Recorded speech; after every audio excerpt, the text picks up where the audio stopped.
All right, Billy, man, thank you for coming in. We've been trying to get it in for a while. Appreciate your time. Absolutely.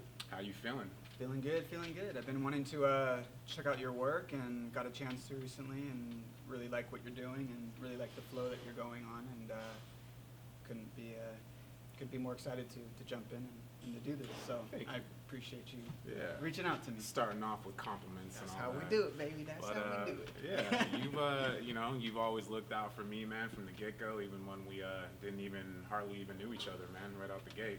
Yep. I think it's almost you looking out for me first because I was starting the documentary film and I needed some help of bodies to join in and to help out, and at that point was kind of scrambling to find anybody who could help me with even just production side. And I think having only just met you through text message and having you immediately reach out with, hey, what can I do to help, meant a lot to me, especially as creators. Oftentimes we have these ideas that we want to create and then people say they want to help out, and then when it comes down time for the hard work, you find that you're often alone. So having somebody just without even meeting them in the flesh to say, hey, how can I support and help, that means that meant a lot to me. So yeah, I agree, man. I think that that network to me is like the most important currency that you can have, like in this industry. I mean, like I still do a lot of my work for free, but it's not for free because I get paid in experience and I get paid in what I consider, like I said, the most valuable currency of just having like that network of people that you can count on and depend on. Yep, absolutely. I think, I think I did free work for the most part for over almost 10 years before I even started getting any kind of paid gig, and at that point, the currency itself is you can never take that away because money comes and goes, and opportunities to work with people in a cool network for me have been going on, and so part of being a creator is definitely the free work aspect of it is very at first troubling, especially when you're working with or you're pitching your ideas to your network of family, your friends, and they want to see a monetary value attached to everything that you're doing, obviously, and there's a large part of us that wants to make them happy, but at the same time follow a dream, and oftentimes that comes with doing free work. Yeah, but I mean, at the same time, like if you can, at least in my opinion, if you can find something that you're willing to do for free, that's like half the battle right there, right? Yeah. Because the hardest part of, trying to, with the creative process is trying to find something that you enjoy enough to the point to where you would do it whether you're getting paid or not. Yep. And it's like once you can find something where you are doing it for just the process of doing it, and money isn't really an issue, you're already kind of winning in that sense. Agreed. And those hard, long hours that you're putting in don't mean as much as if you're working in something that you do not like and you're putting in 40 hours and you're watching the clock. Yeah. I mean, as you know, hours and hours will go by with what we're doing, and if you love it and you're passionate about it, whether it's free or not free, and how much time it's very interesting to see how that resonates and how you're onto something good. So. Well, you're getting paid now, man. I am getting paid now. And I didn't know you've been at it for 10 years. I didn't know you've been at it for that long. How old are you right now? I'm actually about to turn 38, so I've been at it actually probably longer than that. Congratulations, bro. Oh, man. Another year, Good looking grown man and shit. Another year. No, I mean, paid style, like working probably about 10 years, but I've been creating film, working in the film medium since I was a kid, back when editing was done VHS to VHS, where I would shoot something and then have to literally have one VHS player on pause, playing the second VHS player, and when a clip came up on that VHS that I liked, I'd have to hit unpause, let it record, and then hit pause again, and literally would build out things as a child, just randomly experimenting. Yeah. So, been at it for a minute. Come a long ways from just being able to airdrop shit now, right? No like, shit. You want that? Bloop. No shit. And then also like filters and auto coloring. Yeah. I mean, it's really incredible. Definitely something we could talk about is the progression of the technology and how readily available it is now. Yeah, I want to get into that, but also I want to talk about something that you touched on already, which is your documentary, and that's the way we met as well, and just tell me a little bit about kind of the concept of it, and like where you got the idea from it, and just kind of where you get to where you're at with it as far as making it. Yeah, so the documentary, for those who don't know, it's kind of an experiment of psychedelics and combining two things that I like, psychedelics and jiu-jitsu, and kind of studying how... Two things I like as well. Exactly. Yeah. I think for me, the documentary was actually a byproduct of a different... it's a byproduct of a different channel of experience that I was going through. I was dealing with a lot of depression, actually, about a year and a half ago, where you kind of get stuck in these ruminating cycles where you have a hard time getting out and you get stuck on these thought patterns, and I was having a very, very difficult time getting that bird's eye view. And in the past, when I've experienced this, I've used psychedelics as a tool to give you that 30,000 view of life, and kind of help myself navigate through the trenches and to be able to get a clearer understanding of where I was heading. At that time, it was probably in January 2 years ago. Yeah, about 2 years. I had stumbled across an article on Medium magazine, which is an online publication, about microdosing, and how a lot of people in Silicon Valley, CEOs, creative types, were using this tool in a smaller dose to stimulate the brain, but not have the psychedelic experience per se. And so I had been reading a little bit about that and found how well it has been doing with helping and treating depression, I think. I was reading an article as like 60% depression cure rate through microdosing. And this is with psilocybin or with LSD? It was with both, yeah. Okay. So I had on hand about an eighth of psilocybin and decided to kind of put myself through a protocol in which I weighed out everything, measured it out, and had a set every 4 days I would microdose. Yeah. Psilocybin, by the way, is magic mushrooms if you are not versed.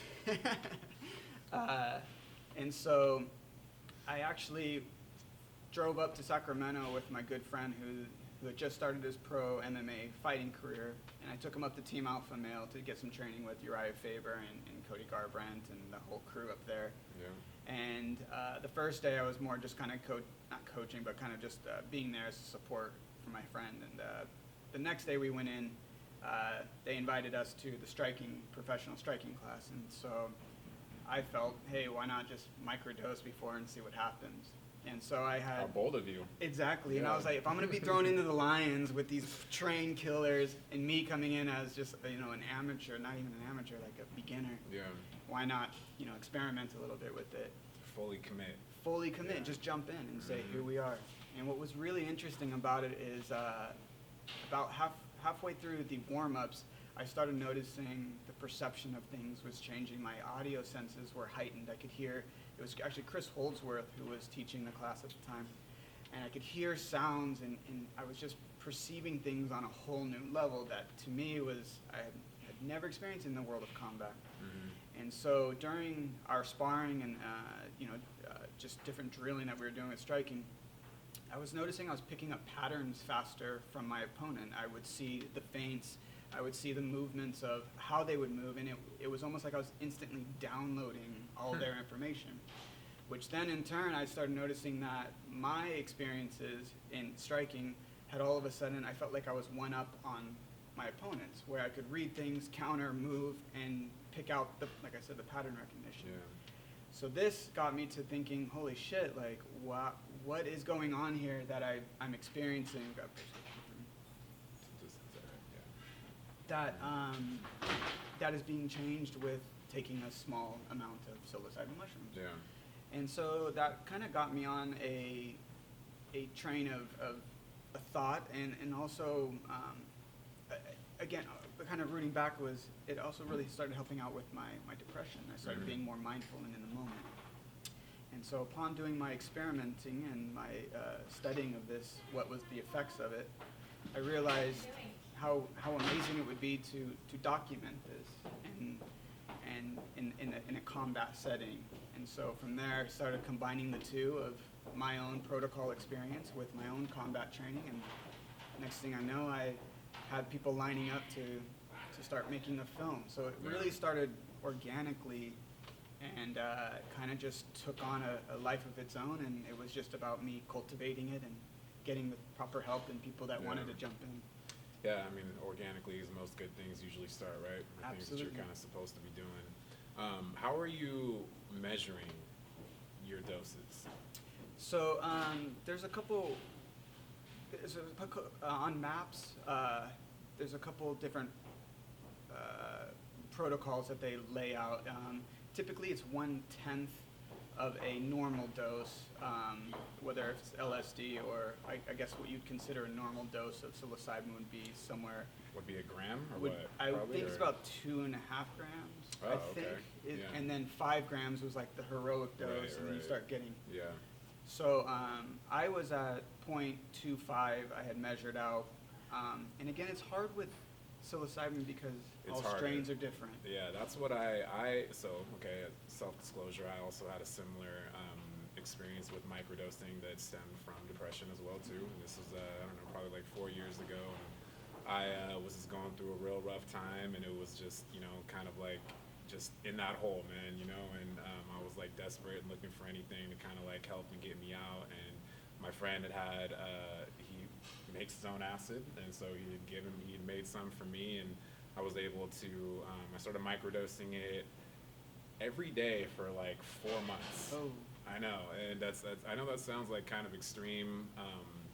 Maybe it even was a little extreme, but it was very beneficial for me at the time, and it really kind of like helped me change my perspective, and it opened up different things, and it just gave me something different to feel, like besides that kind of just like the gloomy despair that had been my everyday existence. And then the funny thing about it was when it had ran out, and it had, like I said, I was taking it for like 4 months, so I didn't really feel like the pressure to like jump right back in and get going with it. I kind of wanted to give myself some time to like acclimate and see how I was doing after. And then I didn't honestly do it for probably another like year and a half after that.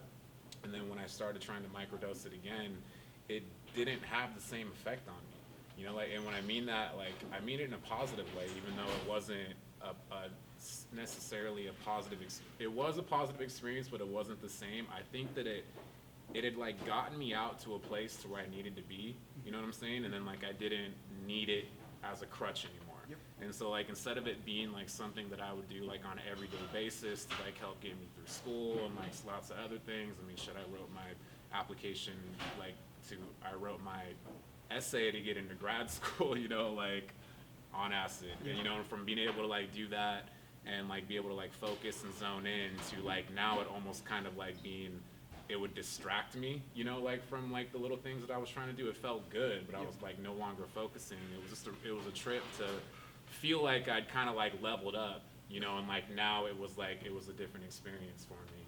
Yep.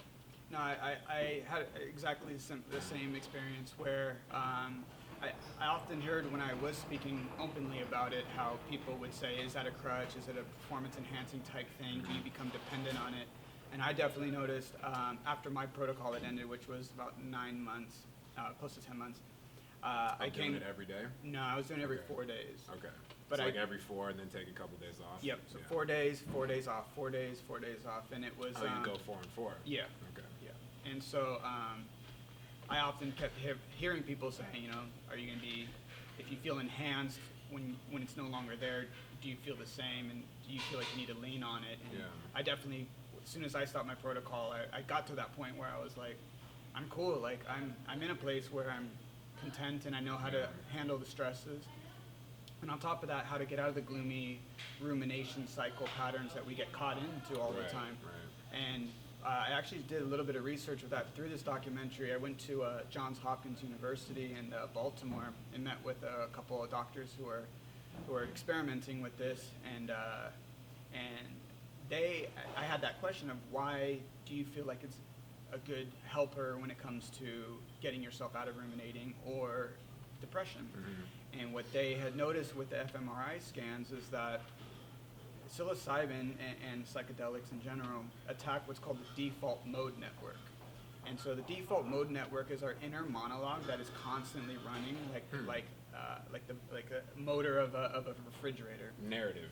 A Your narrative personal narrative. that we don't even know it's happening most of the time. And it sits there and goes and goes and goes. And you find yourself all of a sudden depressed and down, and you don't know how you got there, but you just are. And if you actually took the time to listen to your to your actual inner monologue, you'd see that you had walked yourself through that. Yeah. So what psilocybin and LSD do, and mostly in low doses, what I've been studying, is that it attacks the default mode network and shuts it down, and actually puts you more in a more present, mindful state. So you're more in the moment. You're not thinking about all the things that you need to be doing or you could be doing, or the negative narrative. It just silences everything. Yeah. So it really allows you to be in the moment and to see the beauty in everything. Yeah. And a lot of my depression and anxiety. I think anxiety is worrying about the future, and depression is more rooted in worrying about the past. Is what. Yes. And yeah. so, with psilocybin, I noticed that both of those were on mute, and I was just in the moment and really happy. And I think that's what was happening when I was sparring at Team Alpha Male, was when you're fighting or you're in the moment or doing whatever you're doing throughout your day, that inner monologue is getting in the way, that doubt of like, can I do this? You're not that good. Are you do that? Oh shit, I gotta be at work today. I gotta do this. Oh, that thing. And it really gets in the way of connecting to the flow states. Right. And so with that default mode network being shut off in that moment, you start realizing like, I'm in the moment, and you start acclimating yourself to that. The tools that we already have are all of a sudden now being used. Yeah. And that's kind of what, circling back, is what I really wanted to capture in the documentary of microdosing and jiu-jitsu, is how would it help us be better jiu-jitsu practitioners, and how would it help us be, I guess, better learners altogether. And so that's kind of broad circle of how it all came. Yeah, I think that's huge, man. A lot of what you said resonates with me too. I mean, I know, like, just right off the bat, so like the narrative, there's in the psychology world, there's, it's called narrative therapy, and it just completely focuses on the story that you create and present of yourself, and like how much you believe that story to be your reality, And so by focusing on narrative therapy, is basically just focusing on just recreating your own story and being more present to like the things actually around you. And I can remember specifically like when I was like in that state, when I was microdosing every day and like trying to work out of depression, like actually taking moments to just stop and like notice the trees, you know what I'm saying? And you would like notice like just kind of like some colors that you didn't see before, and just like kind of just like the trees blowing in wind, and like there was just little pockets of moments when I was just able to just like disconnect from that negative narrative that I've been living in on a day-to-day basis, and just those little pockets of peace, you know what I'm saying, where it's hard to even kind of like put a word to like how useful and beneficial they were to kind of like getting out of that. It's everything. Well, with the whole ruminating, getting on a thought process and a narration and getting stuck on that and not being able to escape, my mind is always overactive, and so that definitely cues into the anxiety, cues into the depression, and then just sitting there. One thing that when you outside of psychedelics and more into psychology is when you study up on how to escape ruminating cycles, how to get into a more present moment when you are feeling anxious or depressed. One of the main things they say to do is to take your time, stop and look at something and really find value and find beauty in the things around you, which automatically easier said than done a lot, though, right? Easier said than done, for sure. But the practice of having that, of looking around, well, first the practice is knowing when you're doing it, is taking note of it happening, and two, looking around and dialing in and finding 5 different things that I find beautiful. And I've noticed just now not having to use psychedelics to remedy these ruminating cycle escapes, that's the exact same thing that I do, and I notice, shit, man, like I hardly ever ruminate anymore. Yeah. And my depression, sure, we're all human, we experience it, but it's nowhere near of where I was prior to my experience with the protocol. And yeah, I mean, the brain, like everything else, is something that gets conditioned, and like you have like the analogy that, some of my professors use a lot is like when you see like water flowing down a hill, right? You know, and you get these grooves conditioned into the hill, and that's just the way the water naturally flows, right? But you can recondition those grooves. You can make new grooves, and the water can flow to other places. And you just sometimes need a catalyst, you know, to get that started. And that's what I felt like for me, like that microdosing psychedelics was. It was like that catalyst to like regrooving certain areas of my brain.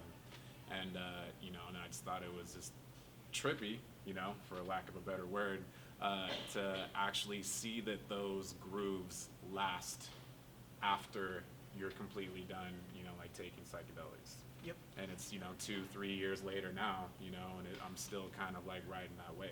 Yep. I think with our brain creating neural networks and guiding and having that same experience triggering, it's the root of PTSD, I'd say, right? You have a traumatic experience that registers in your brain then maps it and says, okay, this experience, when anything, sound or something happens that remembers that, it triggers that direct link, from my understanding. And with psychedelics, from what I'm learning when I was at Johns Hopkins University, is that psychedelics allow us to kind of re-go through those and retrace and reprogram our programming. Yeah. And that's another aspect of I think with the PTSD and the anxiety portion of psychedelics that have always been very amusing to me, and I absolutely I continue to want to study more about that. You know, and I think both psilocybin and LSD really bring a lot to the table. I think, though, that there's going to be more potential moving forward in the future with psilocybin to be used clinically, because I think that, well, I mean, for one, it's already legal in Oakland, you know, and I think that it's just a matter of time before that starts to spread, just like you've seen with cannabis, you know, and I truly believe that like psilocybin could replace like most like antidepressant, antipsychotic medication, you know, like within the next 5 years. Administered with a professional who's guiding through in a clinical sense. Yeah, absolutely. Like I'm not saying. I mean, we can do it a little off the beat, but you can do that too. I mean, that's the thing. Yeah. There is a place for it. I wouldn't even, not recreationally, although I do see that there is it's an occurring trend now that you are starting to see a lot more. I mean, I see it a lot with like the millennials, where like they're using it very recreationally, and that's okay. You know, like I don't know, like me personally, like I don't, like more power to you if that's like your thing and you enjoy that. Like I don't know if it's the best recreational, if it's used recreationally the best way. You know, like I think it's best used as a tool. Yeah, absolutely. But again, whatever, man, to each his own. And you know, I guess it could be worse. Yeah. But you know, I think that with psilocybin in particular, man, like especially like administered clinically and kind of like supervised and educated, you know what I'm saying? So that people are educated on the actual and proper dosing, like all that. I mean, I think it could change the world that we live in, you know, specifically at least the society of America. Absolutely. They're already seeing that, especially when I was, like I said, when I was in Johns Hopkins, they were working closely with cancer patients who are terminally ill. Yeah. And who know that they are going to die, and using psilocybin as a way to help them be more comfortable with the notion of fear, of death. Dying. And they saw amazing results with it, where it was people were no longer afraid of dying. People were okay it was with. Like 90%, right? It was 90%. The people that took it were like had lasting effects even after they were done taking it. They were no longer scared to die, and they had this overwhelming sense of euphoria and peace, like going into their death. So that right there alone is like enough to. I mean, got the chills right now. You can see that on TV, but man, it's very amazing. Now that it's being decriminalized, and now government is allowing the universities to study it. Right. We went through a long, dark ages of just psychedelics in general. I think it was 70, 80, 90, 30 years of no studying of it.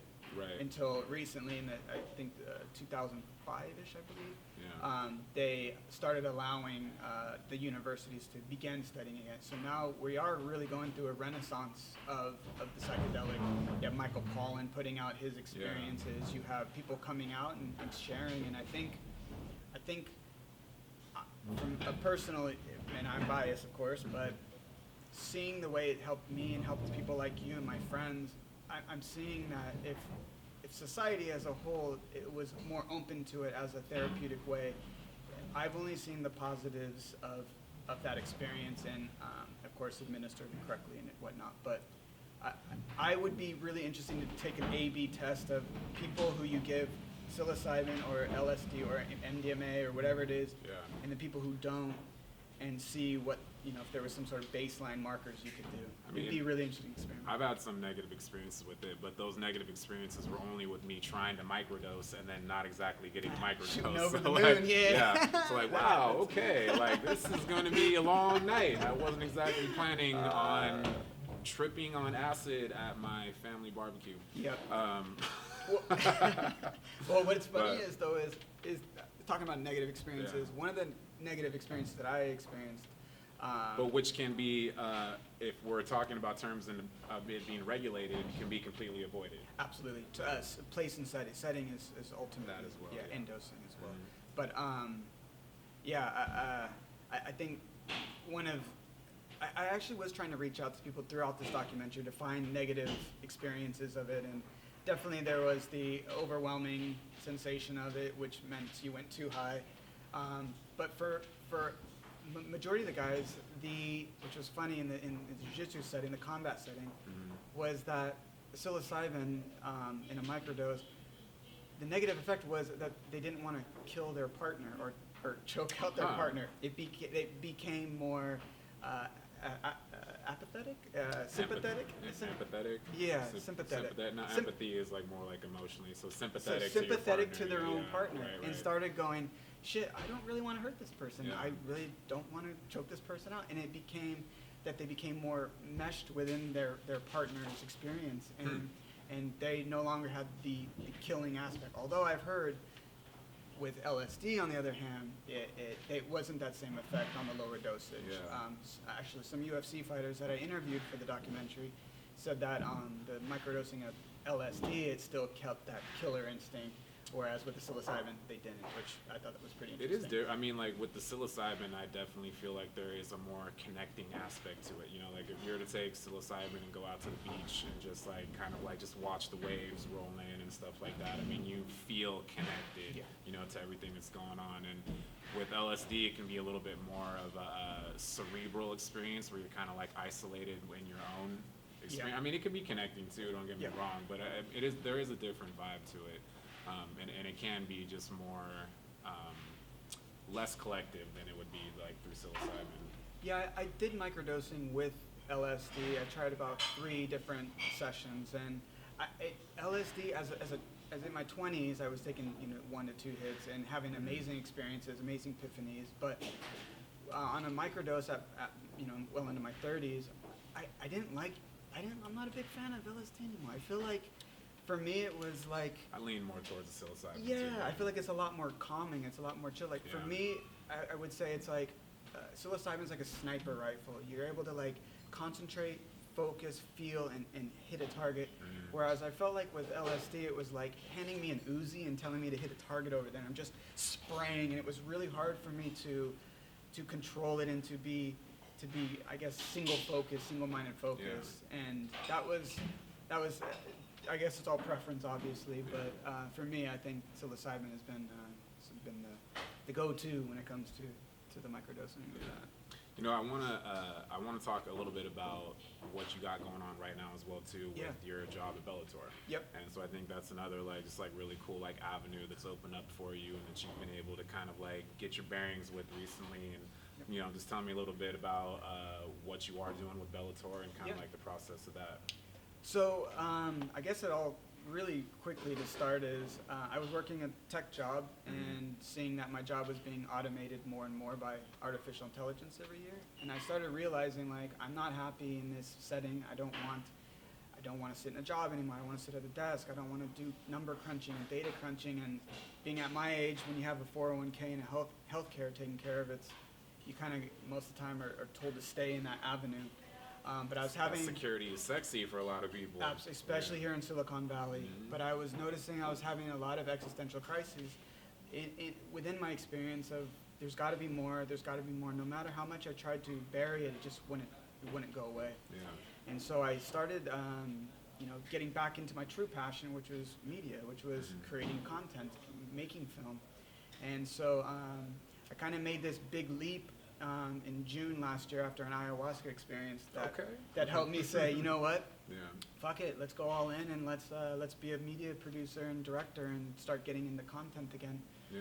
And that was a really scary thing, especially with friends and family and girlfriends when they're saying, I want the stability. This is not stable. You're going to leave your job to a job you don't have and start trying to be a content creator. Good luck. Yeah. And so there was a lot of fear with that, and again, with microdosing within that helped out with that. But I made a big leap and really started trying to manifest this reality of what things do I love. I love combat. I love MMA. I love filmmaking. I love traveling. And I kind of put together a list, and everything that drew to it was either work at UFC or work at Bellator, the two bigger promotions and biggest promotions. Yeah. And so I started reaching out to Bellator and saying, hey, let me create some content for you. Let me create some content. To which I heard nothing back.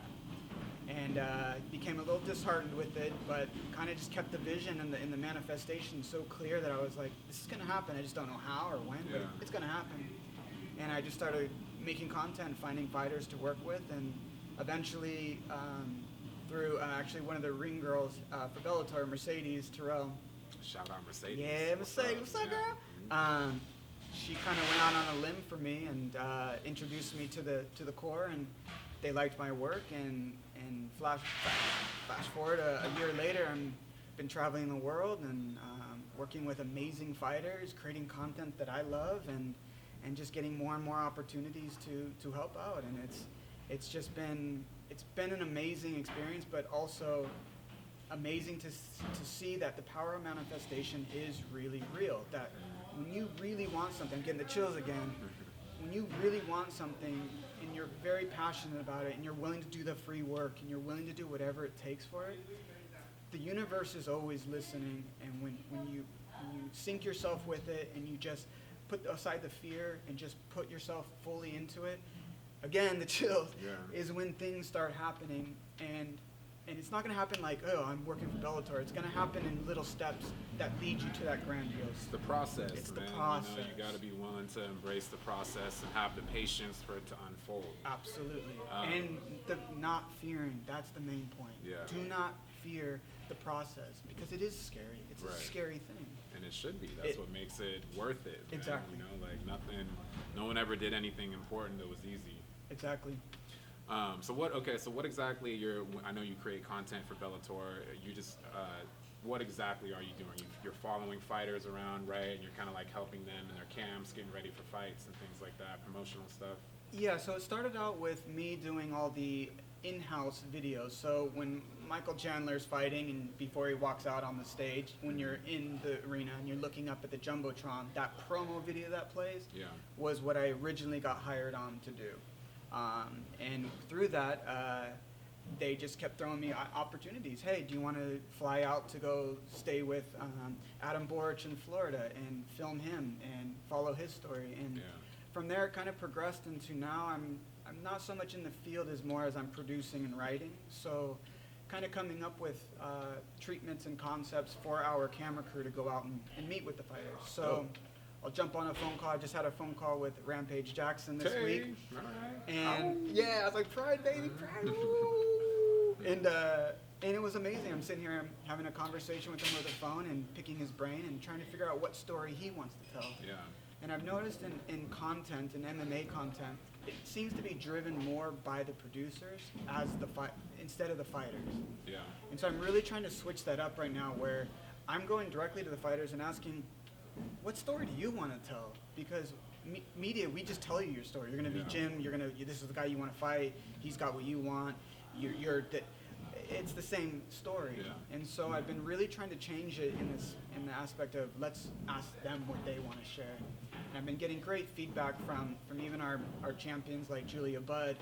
I was on a phone call with her, and just when I asked her that question, I could hear her go, oh shit, well, this is the story I want to tell. You're asking me what I want to do? Exactly. And it's been changing the game, and so now I sit down, I write out the treatment, I put out all the questions that steer the conversation that she wants, and then I give it out to my team, and they go out and film and just produce in that way. But other than that, it's just always looking for more opportunities to build content for Bellator and to tell the fighter stories. That's dope, man. And I think it's really cool that Bellator gives you the freedom to kind of be able to like make those executive decisions, and Yes. also, you know, just let the fighters kind of like have some input. Yes. Not a lot of companies will. Yep. I'm very fortunate with what Bellator is doing right now because of the way in which the platform is changing. It used to be TV that we get our media from. Yeah. And now with social media being such it's the main channel now. Yeah. There really is no rules, which is beautiful about who I work with at Bellator on the upper management side of them saying there are no rules. It's social media. Like whatever you want to do, pitch an idea, and if it's something that's going to work, let's try it. And I'm truly blessed. And what I had tried to manifest in my head is nowhere near as cool as it really is in reality, which has been every single day I wake up and I'm blessed, and I'm so happy that I have this opportunity, and that it's cooler than I have ever imagined, because it's never as cool as have you ever imagined. Yeah, man. Getting paid to travel to do what you want to do, man. It's not something a lot of people get to experience, man. It's you know, an experience that's worth more money than, you know, you could put on it. Absolutely. You know, so if you have a lot of cool shit coming out with Bellator, and where can people find that content that you're creating and find you? Yeah, so if on YouTube channel, we're gonna be starting to drop some stuff on DAZN as well, the DAZN network. Okay. We're doing a featherweight Grand Prix right now where we have the best 145ers in the world challenging and facing off to see who is the best single 145er in the world. And so YouTube channel of Bellator, you can check out the Bellator Where can app. they find you is what I'm saying. Me, yes. You want to find me, yes. you can Where go can on you find Billy Barnes? Yeah, you can go on social media at my, do you want to link it in the bio, or do you want me just to?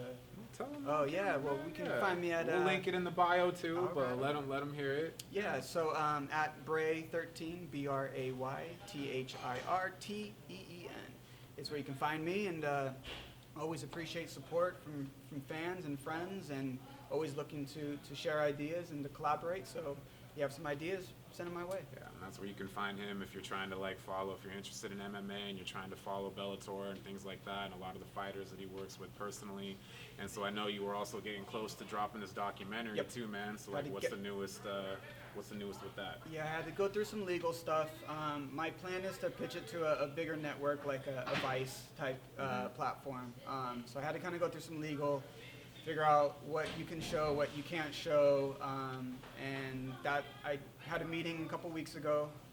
Felt really confident with that, and now it's putting the music in, and then as I'm progressing as a filmmaker, I definitely want to go back and refilm some of the actually jiu-jitsu rolling. Okay. Because now I have some better ideas to make it cool, but basically it's all laid out, and now it's just about putting all the secret special sauce. You got a title for it?